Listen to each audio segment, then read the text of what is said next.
Yan ka. Ayan guys. Yung mga ano natin, yung mga palihi natin. So mag-ano naman tayo. Yung lahat ng ano tawag ito, yung mga lahat ng pera natin na sa carpool, lalagay natin dito. Pero actually, yung kahapon ng mga pera na galing sa bagong taon, yung kanina pala, ng umaga, nilagay na natin yung nasa bed. Hindi lang natin na-videohan yun guys. Pero, yan. Buksan natin to sa 2027. Yan. Lagay natin to. So, lahat ng kita sa ano, ka-carpool ko, ilagay natin dito. Pambayad natin doon sa ano, kundili. Kung ano natin, idagdag natin sa ano, sa bibili tayo ng bagong sasakyan. Yan. Ibenta natin si ano sa 2027 si Nissan Rogue, at saka ibili natin ng yung sasakyan. Dadag natin. Gagaya dati, 'di ba? Nag-ipon ako nito pero hindi pa ako vlogger noon. Nag-ipon ako nito, dinagdag ko sa Nissan Rogue ko.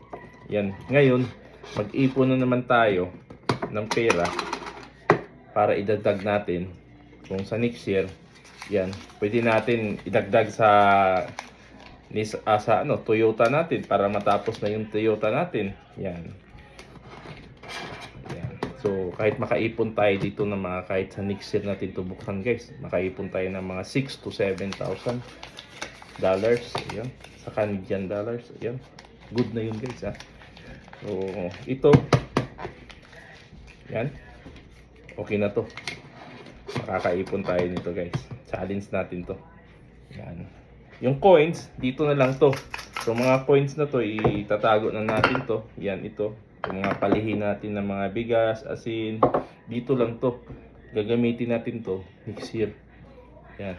Diba? Tapon na tubig. Pero ang tubig, tapon natin. Pero huwag na natin, tapon natin yan sa ano na, next year. Ano lang natin yan, dito. Pwede mo naman siya anuhin yan pagkatapos na hindi pa ano tawag ito nagpalihi tayo guys na iipon natin yung pera.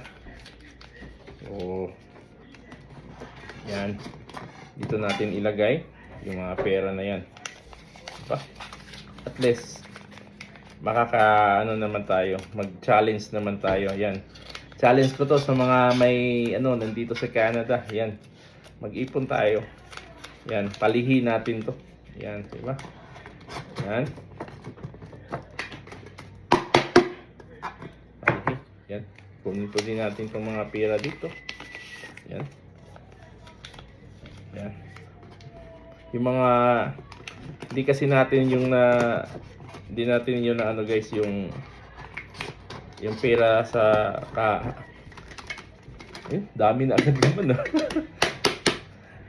Nagkamali kasi ako sa yung ano, sa pag-withdraw ng pera. Dapat pala puro 50 na lang binidro ko. Yan. Pero okay na rin to. Yan, para pagbukas natin next year, marami. Yung kung may overtime kami, kunwari may overtime ka, tapos i-cash dito, may lagay mo. Yan. Yung mga cash. Yan. Kung ano ba yung mga cash na matanggap namin, lagay natin dito. Ayan. Yan o. Yan. Okay, challenge. Yan. Sina-challenge ko kayo. Kung sino mag-challenge. Ayan. Buksan natin. Meron yan dito. Nakatawa. January 1, 2026. Open natin January 2027. Yan. Bye-bye.